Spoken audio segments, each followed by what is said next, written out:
ಎಲ್ಲರಿಗೆ ನಮಸ್ಕಾರ. Welcome to HM stocks. ಇವತ್ತು ನಾವು ಟೆಕ್ನಿಕಲ್ ಇಂಡಿಕೇಟರ್ಸಲ್ಲಿ ನೆಕ್ಸ್ಟ್ ಟೆಕ್ನಿಕಲ್ ಇಂಡಿಕೇಟರ್ ಬಗ್ಗೆ ತಿಳ್ಕೊಳ್ಳೋಣ.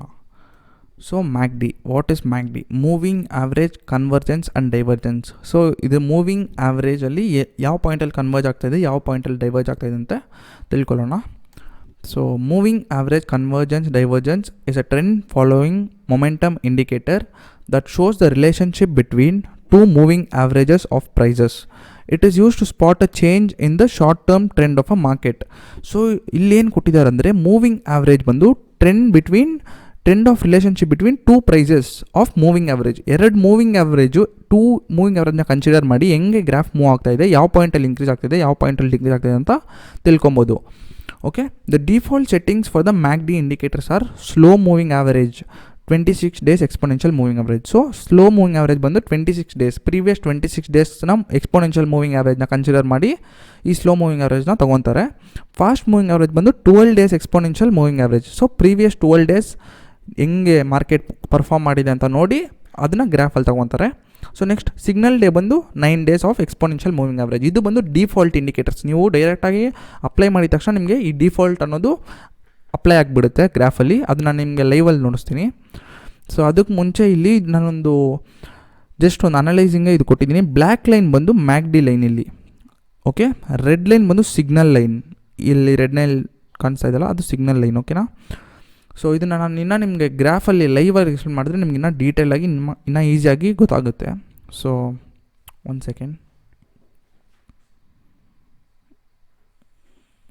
ಸೊ ಇದು investing.com ಅಲ್ಲಿ ಸ್ಟೇಟ್ ಬ್ಯಾಂಕ್ ಆಫ್ ಇಂಡಿಯಾನ ತೊಗೊಂಡಿದ್ದೀನಿ ನಾನು. ಇಲ್ಲಿ ನಾವು 1 ಡೇಗೆ ಸೆಟ್ ಮಾಡ್ಕೊಳ್ಳೋಣ ಗ್ರಾಫು. ಸೊ ಮೂವಿಂಗ್ ಆವ್ರೇಜ್ ಬಗ್ಗೆ ತಿಳ್ಕೊತಾ ಇದ್ದೀರಿ. ಟೆಕ್ನಿಕಲ್ ಇಂಡಿಕೇಟರ್ಸಲ್ಲಿ ಇವಾಗ ನಾವು MACD, moving average convergence divergence. Okay, so ನಮ್ಗೆ ಈ ಥರ ಒಂದು ಗ್ರಾಫ್ ಫಾರ್ಮ್ ಆಗುತ್ತೆ. ಒಂದು ನಿಮಿಷ. ಇಲ್ಲಿ ನಾವು ಸೆಟ್ಟಿಂಗ್ಸಲ್ಲಿ ಚೇಂಜ್ ಮಾಡ್ಕೊಬೋದು ಅದನ್ನು. ನಾನೇನು ಹೇಳಿದ್ದು, ಡಿಫಾಲ್ಟ್ ಸೆಟ್ಟಿಂಗ್ಸ್ ಬಂದು ಫಾಸ್ಟ್ ಬಂದು 12 days ಇರುತ್ತೆ, ಸ್ಲೋ ಲೆಂತ್ ಬಂದುಬಿಟ್ಟು 26 days ಇರುತ್ತೆ, ಸಿಗ್ನಲ್ ಬಂದು 9 days ಇರುತ್ತೆ ಅಂತ. ಸೊ ಅದೇ ಥರ ಸ್ಟೈಲಲ್ಲಿ ಹೋಗಿ ನಾವು ಹಿಸ್ಟೋಗ್ರಾಮ್ನ ಬ್ಲೂ ಕಲರ್ ಕನ್ಸಿಡರ್ ಮಾಡೋಣ. MACD ಲೈನ್ ಬಂದು ಗ್ರೀನ್ ಅಂತ ಕನ್ಸಿಡರ್ ಮಾಡೋಣ. ಸಿಗ್ನಲ್ ರೆಡ್ಡೇ ಇರಲಿ. ಸೊ ಈ ಥರ ಇವಾಗ ಒಂದು ಗ್ರಾಫ್ ಫಾರ್ಮ್ ಆಗಿದೆ. ಸೊ ಇಲ್ಲಿ ಗ್ರಾಫ್ ನೋಡಿದ್ರೆ ನೀವು ಈ ಗ್ರಾಫ್ನ ಹೆಂಗೆ ಅನಲೈಸ್ ಮಾಡ್ಕೊಳ್ಳೋದಂತ ನಾನು ನಿಮಗೆ ಜಸ್ಟ್ ಒಂದು ಸಿಂಪಲ್, ಇದು ತುಂಬ ಸಿಂಪಲ್ಲು. ಈ ಬ್ಲೂ ಲೈನ್ಸ್ ಕಾಣಿಸ್ತಾ ಇದೆ ನೋಡಿ, ಅದು ಬಂದು ಹಿಸ್ಟೋಗ್ರಾಮ್ ಲೈನ್ಸ್. ಓಕೆನಾ?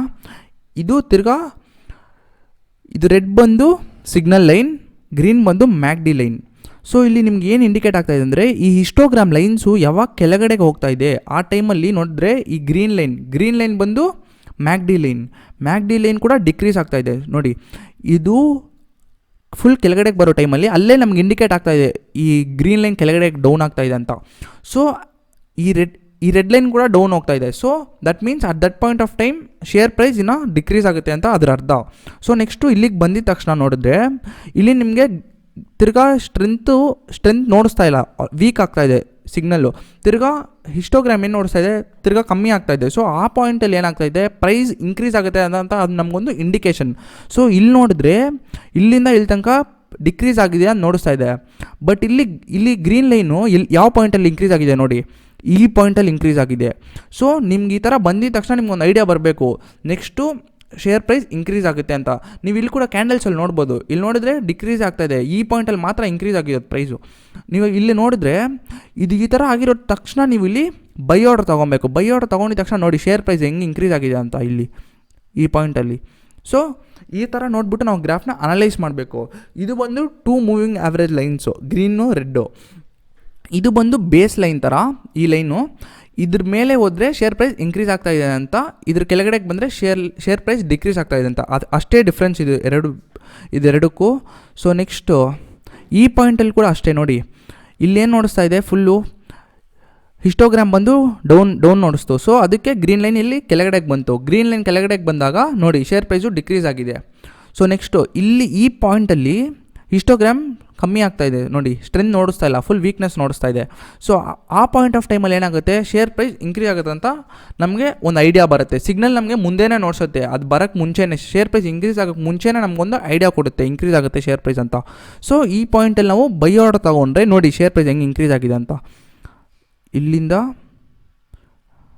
ಡ್ರಾಸ್ಟಿಕಲಿ ಇನ್ಕ್ರೀಸ್ ಆಗಿದೆ. ಸೊ ನಾವು ಆ ಥರ ಗ್ರಾಫ್ನ ನೋಡಿ ಅನಲೈಸ್ ಮಾಡಿ, ಇದು ಹೆಂಗಂದರೆ ನಾನು ಒಂದು ಸಿಂಪಲ್ ಬೇಸಿಕ್ ನಾನೊಂದು ಹೇಳ್ಬೇಕು ನಿಮ್ಗೆ, ಅದೇನೆಂದರೆ ಬರೀ ಒಂದು ಟೆಕ್ನಿಕಲ್ ಇಂಡಿಕೇಟರ್ ಇಟ್ಕೊಂಡು ಯಾವತ್ತೂ ನೀವು ಟ್ರೇಡ್ ಮಾಡೋಕ್ಕೆ ಹೋಗಬೇಡಿ. ಯಾವತ್ತೂ ನೀವು ಒಂದು 2-3 ಟೈಪ್ಸ್ ಆಫ್ ಇಂಡಿಕೇಟರ್ಸ್ನ ಹಾಕ್ಕೊಂಡು ಯಾವುದರಲ್ಲಿ ಇನ್ಕ್ರೀಸ್ ಆಗ್ತಾಯಿದೆ, ಯಾವುದರಲ್ಲಿ ಡಿಕ್ರೀಸ್ ಆಗ್ತಾಯಿದೆ, ಎರಡರಲ್ಲಿ ಡಿಕ್ರೀಸ್ ಆಗ್ತಾಯಿದ್ರೆ ಅವಾಗ ಸೆಲ್ ಆರ್ಡ್ರು, ಎರಡರಲ್ಲಿ ಇನ್ಕ್ರೀಸ್ ಆಗ್ತಾಯಿದ್ರೆ ಅವಾಗ ಬೈ ಆರ್ಡ್ರು. ಆ ಥರ ನೀವು ಅನಲೈಸ್ ಮಾಡಿ ಮಾರ್ಕೆಟ್ ಸಿಚುವೇಷನ್ನ ನೀವು ಟ್ರೇಡ್ಸ್ ತೊಗೊಂಡ್ರೆ ನಿಮಗೆ ಪ್ರಾಫಿಟ್ ಜಾಸ್ತಿ ಇರುತ್ತೆ.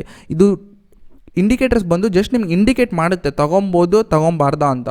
ಸೊ ನೀವು ಅದನ್ನು ಬೇಸ್ ಮಾಡಿಕೊಂಡು ನೀವು ಕಂಪ್ಲೀಟಾಗಿ ಟ್ರೇಡಿಂಗ್ ಮಾಡೋಕ್ಕೆ ಹೋದರೆ ಅದಾಗಲ್ಲ, ಅದು ಕಷ್ಟ. ಸೊ ಅದೇ ಥರ ಇಲ್ಲೊಂದು ನೋಡಿ, ಈ ಪಾಯಿಂಟಲ್ಲಿ ಶೇರ್ ಪ್ರೈಸ್ ಫುಲ್ ಡಿಕ್ರೀಸ್ ಆಗುತ್ತೆ ಅಂತ ಹಿಸ್ಟೋಗ್ರಾಮ್ ನೋಡಿಸಿದೆ. ಹಿಸ್ಟೋಗ್ರಾಮಲ್ಲಿ ಬಾರ್ಸ್ ನೋಡಿ ಹೆಂಗೆ ಫಾರ್ಮ್ ಆಗಿದೆ, 1 2 3 4 ಒಂದೇ ಸಲ ಇನ್ಕ್ರೀಸ್ ಆಗಿದೆ. ಸೊ ಅದೇನೆಂದರೆ ಶೇರ್ ಪ್ರೈಸ್ ಡಿಕ್ರೀಸ್ ಆಗುತ್ತೆ ಅಂತ. ಸೊ ನೋಡಿ ಗ್ರೀನ್ ಲೈನು ಕೆಳಗಡೆ ಫುಲ್ ಫಾಲ್ ಆಗಿದೆ. ಸೊ ಈ ಪಾಯಿಂಟಲ್ಲಿ ಒನ್ಸ್ ಇಲ್ಲಿ ಏನಾಗಿದೆ, ಬಾರ್ಸ್ ಕಮ್ಮಿ ಆಯಿತು. ಸೊ ಸ್ಟ್ರೆಂತ್ ನೋಡಿಸಿಲ್ಲ, ವೀಕ್ನೆಸ್ ನೋಡಿಸ್ತಾ ಇತ್ತು. ಸೊ ವೀಕ್ನೆಸ್ ನೋಡಿಸೋ ಟೈಮಲ್ಲಿ ನಾವೇನು ತೊಗೊಬೇಕು, ಬೈ ಆರ್ಡರ್. ಸೊ ಇಲ್ಲಿ ಬೈ ಆರ್ಡರ್ ತೊಗೊಂಡಿದ್ದಿದ್ರೆ ನೋಡಿ ನೆಕ್ಸ್ಟ್ ಹೆಂಗಾಗಿದೆ ಅಂತ ಗ್ರಾಫು, ಬಾರ್ಸ್ ಎಲ್ಲ ಕಮ್ಮಿಯಾಗಿ ನೆಕ್ಸ್ಟ್ ಆಪೋಸಿಟ್ ಡೈರೆಕ್ಷನಲ್ಲಿ ಇನ್ಕ್ರೀಸ್ ಆಗಿದೆ. ಸೊ ನೋಡಿ ಇಲ್ಲಿ ಕೂಡ ಗ್ರಾಫು ಇನ್ಕ್ರೀಸ್ ಆಗಿದೆ. ಸೊ ಆ ಥರ ಬೇಸ್ ಮಾಡಿಕೊಂಡು ನಾವು ಟ್ರೇಡಿಂಗ್ ಮಾಡಿದಾಗ ನಮ್ಮ ಪ್ರಾಫಿಟ್ಸು ಹೈ ಇರುತ್ತೆ. ಸೊ ನಾನು ಇದನ್ನು ಡೈರೆಕ್ಟಾಗಿ ಟ್ರೇಡ್ ಮಾಡಿ ಅಂತ ಹೇಳೋಲ್ಲ ನಾನು, ನೀವು ಪೇಪರ್ ಟ್ರೇಡಿಂಗ್ ಮಾಡಿ ಆರಾಮಾಗಿ ಕೂತ್ಕೊಂಡು ಮನೆಯಲ್ಲಿ 2-3 ಸ್ಟಾಕ್ಸ್ 2-3 ಕಂಪನಿ ತೊಗೊಳ್ರಿ, ಅದನ್ನು ಅನಲೈಸ್ ಮಾಡೋಕ್ಕೆ ಟ್ರೈ ಮಾಡಿ ಗ್ರಾಫ್ ನೋಡಿ, different graph, moving average, MACD, RSI ಎಲ್ಲ ನೋಡಿ, ಎಲ್ಲದರಲ್ಲಿ ಒಂದೇ ಥರ ಸಿಗ್ನಲ್ ನೋಡಿಸಿದ್ರೆ ಆವಾಗ ನೀವು ಈಸಿಯಾಗಿ ಟ್ರೇಡ್ ಮಾಡ್ಕೊಬೋದು. ನಿಮ್ಗೆ profits 100% guaranteed. Out of 10 trades ನಿಮಗೆ 9 ಟ್ರೇಡ್ ಸಕ್ಸಸ್ಫುಲ್ ಆಗುತ್ತೆ. ಸೊ ಇದು ಬಂದು ಮೂವಿಂಗ್ ಆವ್ರೇಜ್. ಓಕೆನಾ, ನಿಮ್ಗೆ ಇದು ಅರ್ಥ ಆಯಿತು ಅಂತ ತಿಳ್ಕೊತಾ ಇದ್ದೀನಿ. ಸೊ ನಿಮ್ಗೇನೋ ಡೌಟ್ಸ್ ಇದೆ ಇದ್ರ ಬಗ್ಗೆ, ಯಾವುದೇ ಥರ ಡೌಟ್ಸ್ ಇದ್ದರೂ ನೀವು ನನಗೆ ಯಾವಾಗ ಬೇಕಾದರೂ ಕಾಂಟ್ಯಾಕ್ಟ್ ಮಾಡ್ಬೋದು. ನಾವು 24 hours ನಿಮಗೆ ಸರ್ವ್ ಮಾಡೋಕ್ಕೆ ರೆಡಿಯಾಗಿರ್ತೀರಿ. Thank you.